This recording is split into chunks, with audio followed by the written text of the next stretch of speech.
Hello everyone, आप देख रहे हैं my YouTube channel Lakhnavi gardener. मेरे चैनल पर साथियों आप सभी का बहुत बहुत हार्दिक स्वागत है। अब सितंबर का महीना लगभग आधा हो चुका है दोस्तों, और बारिश थोड़ी थोड़ी अब कम भी हो गई है। दिन में अच्छी धूप निकलती है और यही समय है जब हम अपने एडेनियम की अच्छे से देखभाल करेंगे। और कुछ ज़रूरी काम हैं आज के बीच में साझा करने वाली हूँ। कुछ ज़रूरी काम हैं जिनको हमें करना होगा ताकि आपके एडेनियम भी इस तरह से फ्लावरिंग पे आ सकें। दोस्तों, पहले मुझे भी नहीं जानकारी थी। मैंने जब गार्डनिंग शुरू करी आज से 3 साल पहले, तो मैंने भी गार्डन सॉइल में लगाना शुरू किया एडेनियम को। लेकिन जैसे जैसे आप लोगों के संपर्क में आई दोस्तों, मैंने भी इस तरह से सैंडी सॉइल बनाना शुरू किया। देखिए, बरसात के अकॉर्डिंग मैंने सॉइल बनाई। और देखिए, पहले बारिश होती थी तो लेके भागना पड़ता था छत पे और तुरंत ढको, तुरंत शेड में रखो। लेकिन अब मैंने ऐसी सॉइल बनाई है कि जिसमें अब कोई टेंशन की ज़रूरत नहीं होती। कई लोगों ने मुझे कमेंट किया कि मैम, आपके गार्डन के जैसे एडेनियम की ब्लूमिंग, फ्लावरिंग, ग्रोथ मैंने किसी के गार्डन में नहीं देखी है। तो दोस्तों, मैं आपके गार्डन में फ्लावरिंग का क्या राज है? साथियों, मैं अपने गार्डन में एडेनियम की ब्लूमिंग का राज, कोई राज नहीं है। मैं समय समय पर मौसम के अकॉर्डिंग आपको वीडियो बनाती रहती हूँ, जानकारी देती रहती हूँ। देखिए, ये मेरा कटिंग से ग्रो प्लांट है। मैंने कई वीडियो में आपको दिखाया है। ये इसका मदर प्लांट है, इसमें भी कलियाँ आ चुकी हैं। और ये इसका बेबी प्लांट है, आपको दिखाऊंगी। देखिए, सचमुच लगा हुआ है इसमें। तो साथियों, मैं कोई भी जानकारी आपको बराबर देती रहती हूँ, कुछ भी अपना नहीं रखती हूँ। तो साथियों, अब इस समय बारिश थोड़ी थोड़ी कम हो गई है और धूप, दिन में चटकीली धूप निकलने लगी है। ये धूप हमारे एडेनियम के लिए बहुत ही लाभदायक होती है। मैंने पहले भी आपको बताया था कि अपने एडेनियम को आप बारिश में रखें और अच्छे से ग्रोथ होने दें। देखिए, बारिश के समय में हमारे प्लांटों की कितनी अच्छी ग्रोथ है। और आप फ्लावरिंग को देखिए, लाइव दिखा रही हूँ, कोई अलग से फूल नहीं लगाई हूँ। तो दोस्तों, बारिश के बाद अगर आप 2-4 काम बताऊंगी उसको आप कर लोगे तो आपके एडेनियम में भी इस तरह से फ्लावरिंग होगी, लगातार होगी। साथियों, मैंने पहले भी आपको बताया है कि जो छोटे पौधे हों उनको कभी भी फ्लावरिंग के लिए आप फोर्स मत करिए।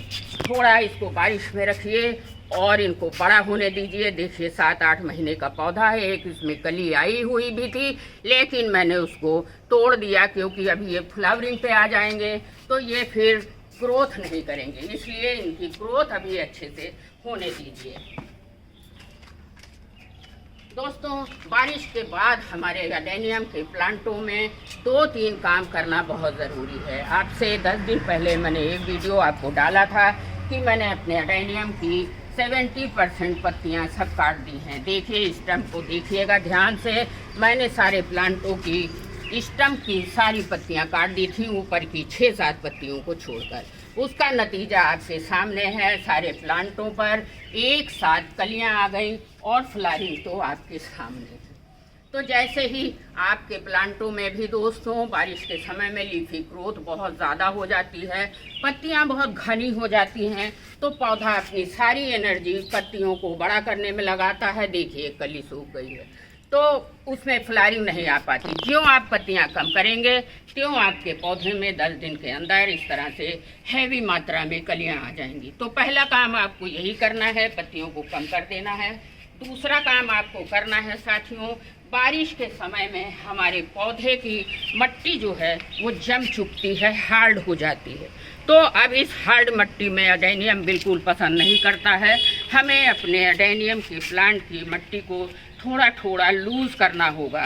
ध्यान रहे कि किसी धार वाली चीज़ से आपको नहीं करना है, जो बिना धार वाली चीज़ है। मैं हमेशा एडेनियम का काम स्पून से करती हूँ। इस तरह से आप अपनी मट्टी को लूज़ कर लीजिए, क्योंकि हार्ड मट्टी में एयर सर्कुलेशन अच्छे से नहीं होता है, हमारी जड़ों को ऑक्सीजन अच्छे से नहीं मिल पाता है।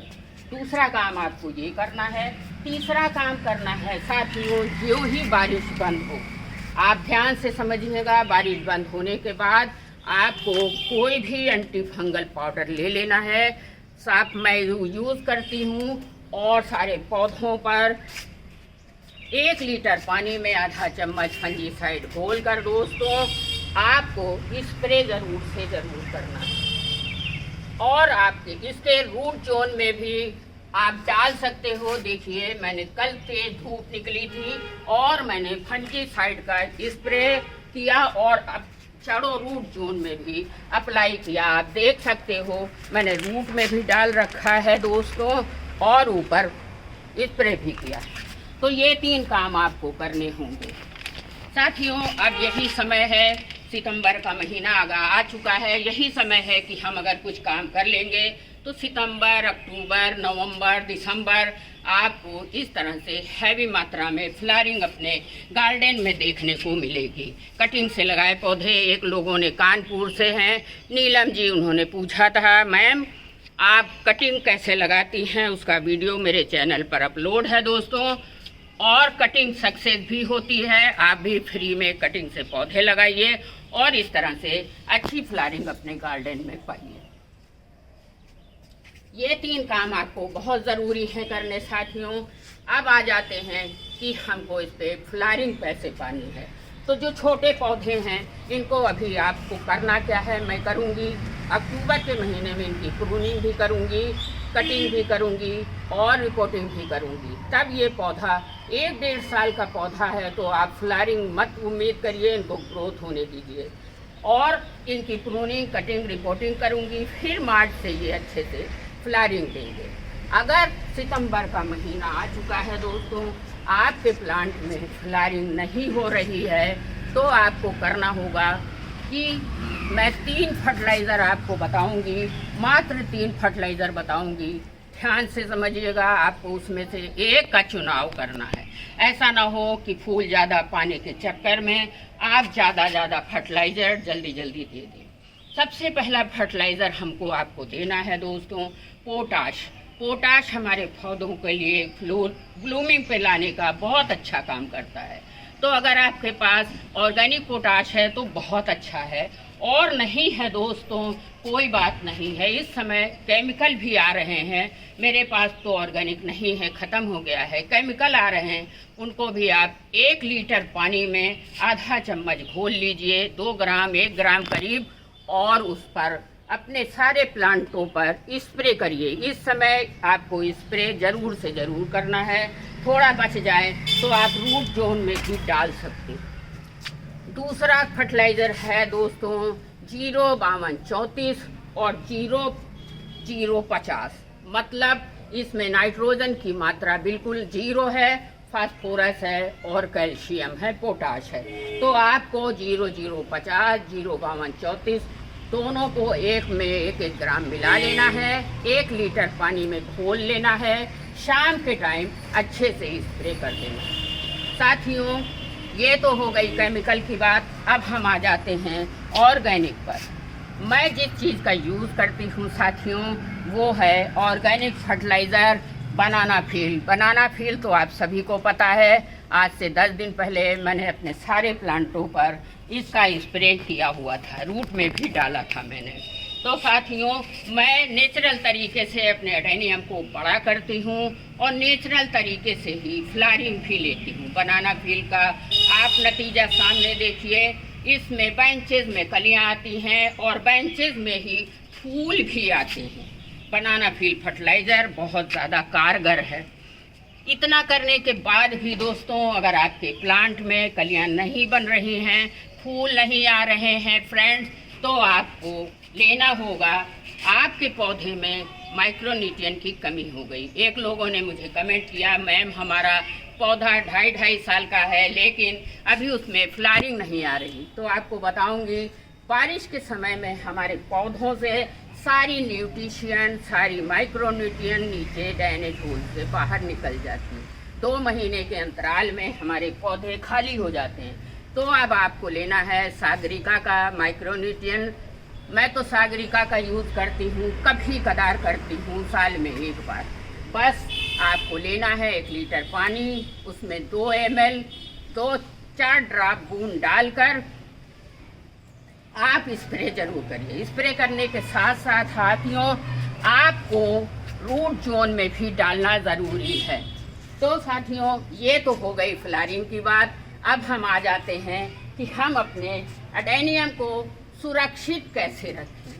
तो उसके लिए आपको करना क्या होगा, वही मैंने बताया। आपके पास कोई भी फंगीसाइड है, अगर आप एडेनियम लवर हैं तो आपको ट्राइकोडर्मा, बेवैक्सीन या साफ को ले लेना है और साल में पूरे साल 15-15 दिन के अंतराल में आपको इसका स्प्रे ज़रूर से ज़रूर करते रहना है। ध्यान रहे साथियों, जो तरीके मैंने बताए हैं अगर उनका आप फॉलो करेंगे तो आपके गार्डन में भी इस तरह से एडेनियम में हैवी मात्रा में फ्लावरिंग होगी। यही वो समय है जब आप अपने एडेनियम को फ्लावरिंग के लिए तैयार कर सकते हैं और नवंबर-दिसंबर तक आप फ्लावरिंग पा सकते हैं। आई होप आपको मेरी जानकारी अच्छी लगी होगी, फ्लावर अच्छे लगे होंगे। अगर अच्छे लगे हैं तो लाइक कमेंट ज़रूर करिएगा।